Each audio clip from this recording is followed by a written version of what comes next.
I never believed in ghosts, not until Fort Braxton. The place had a reputation, whispers among the men about shadows moving where none should be, voices calling out from empty barracks. But we were soldiers, not scared kids telling campfire stories.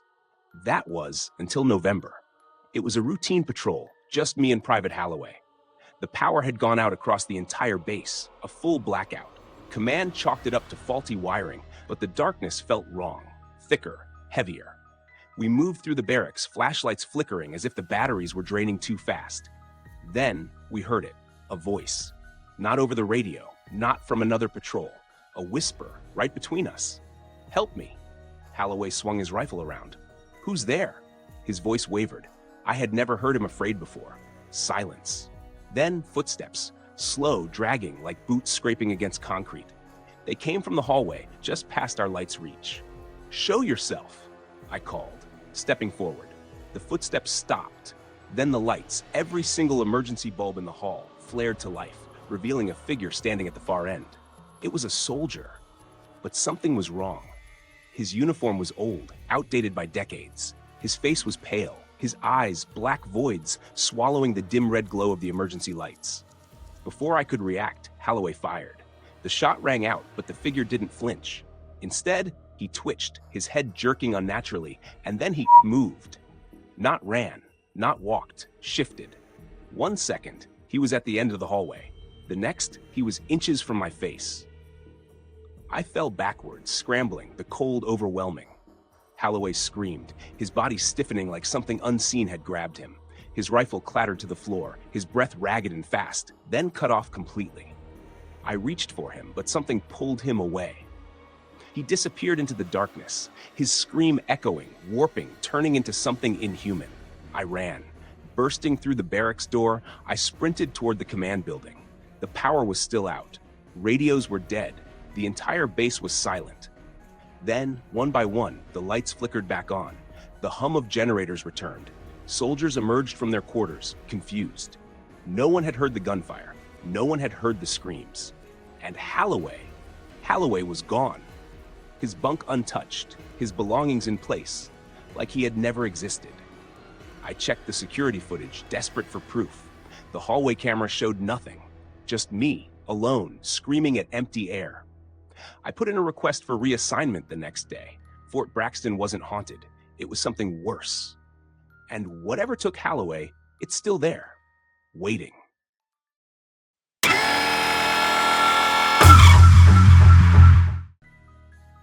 I never wanted to be stationed at Fort Halcyon. It was one of those old, forgotten military bases deep in the Montana wilderness, half abandoned and drenched in stories no one wanted to verify. But orders were orders, and I had 6 months to endure. The first thing they told us was never to enter Bunker 12.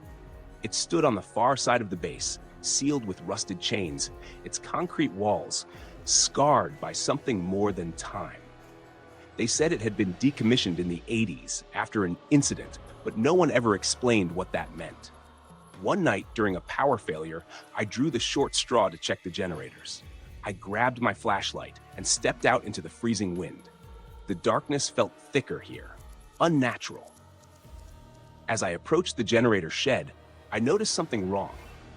The chains on Bunker 12's door were on the ground, snapped apart like brittle twigs. I should have turned around, but I stepped inside. The air was foul, heavy with decay. My flashlight flickered, casting jittery beams over the walls. There were claw marks, deep, desperate gouges that ran the length of the corridor. Then came the whispering. At first, I thought it was the wind tunneling through the ruins, but no. These were voices, overlapping, urgent. And then I saw them. Dozens of figures stood in the corridor, their silhouettes barely solid, their faces blank. Soldiers. Their uniforms were faded, their eyes hollow. One of them lifted an arm, pointing deeper into the bunker. My flashlight sputtered and died. The darkness was absolute. Then the screaming began. I ran, my boots slamming against the concrete, my breath ragged. The tunnel twisted, but every turn led me deeper, not out. My radio crackled. Static, then a voice. "He's not supposed to be here." The whisper came from behind me. Cold breath kissed the back of my neck. I turned, and the lights came back. I was standing outside the bunker, my hands shaking, my heart pounding. The chains were back on the door, unbroken, but my boots were covered in mud, thick, black, reeking of rot.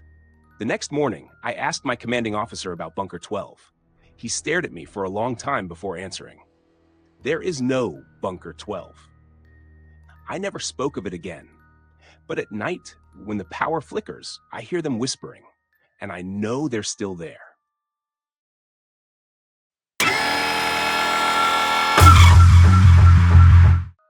I enlisted in the Army when I was 22. It wasn't out of patriotism or a sense of duty. I just needed a way out of my dead-end life in Georgia. Basic training was brutal, but nothing compared to what came after. We were stationed at Fort Blackwood, an old, half-abandoned base deep in the Montana wilderness. Most of it had been decommissioned decades ago, but a few barracks still stood, repurposed for special training. That's what they told us anyway. But something felt wrong. The air was always damp, carrying a strange metallic scent. At night, the wind howled through the cracks in the walls like something alive. One evening, Sergeant Whitmore gathered us in the mess hall. He looked tired, more than usual. "Tonight, you're sleeping in Barracks 12, he announced. A ripple of unease went through the group. Barracks 12 stood at the farthest edge of the base, past a field of rusted vehicles and collapsed buildings. We had never been sent there before. No one spoke about it, but we all knew the soldiers who got sent there never came back. We marched out at dusk, rifles slung over our shoulders. The moment we stepped inside, I felt it, a deep, bone-chilling cold. The bunks were covered in dust, footprints visible in the dirt on the floor, though no one had lived there for years.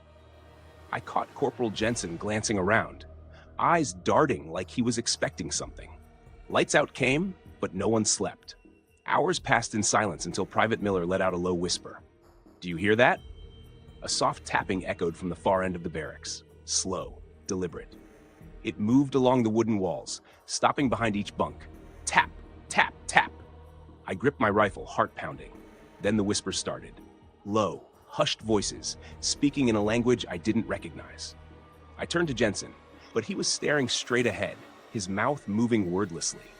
His face was pale, eyes wide with something beyond fear. Miller bolted upright.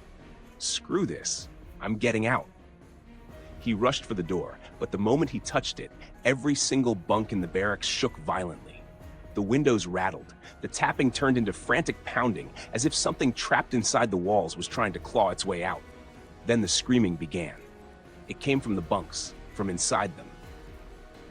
Guttural, agonized wails, as if the metal frames themselves were filled with dying men. I grabbed Miller's arm, yanking him back as a shadow moved in front of the door. Tall, indistinct, shifting like smoke. The lights flickered, and for a split second I saw them. Rows of soldiers, faces half decayed, eyes black pits. Their uniforms were old, outdated. Some of them still had their dog tags, names I didn't recognize. But their lips moved in unison, whispering something over and over. "Leave, or join us." The lights went out. The barracks exploded into chaos. Someone screamed. A gun fired. The door finally burst open, and we ran. We didn't stop until we reached the main barracks. Morning came, and Sergeant Whitmore was waiting. He didn't ask what happened. He just nodded, as if he already knew. "We lost Jensen," Miller said, breathless. "He was right behind us then he was gone." Whitmore's face darkened. "Jensen?" He flipped through his roster. His hand tightened around the clipboard. "There's no Jensen in this unit."